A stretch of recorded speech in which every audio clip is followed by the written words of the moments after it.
Үйленді ма деді. Жоқ, әлі үйленген жоқ дедім. Енді бір жақсы иманды, ибалы бір келін жолғысын әкем. Тек жетімнен қыз алма деді.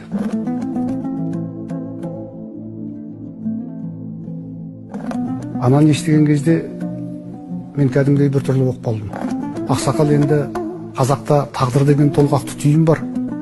Астарына өліп қарасаңыз тереңіне тартып алып кетеді. Бүкіл ғұмырың тізгіні сол жалғыз ауыз сөзде тұр ғой деген кезде күлді. Жетім деп балам, әке шешесі жоқ адамды айтпайды деді. Жетім деп тәрбиесіз өскен жетесізді айтады балам деді. Жетім деп кімді айтады деді. Құлдықта жүрген ер жетім балам.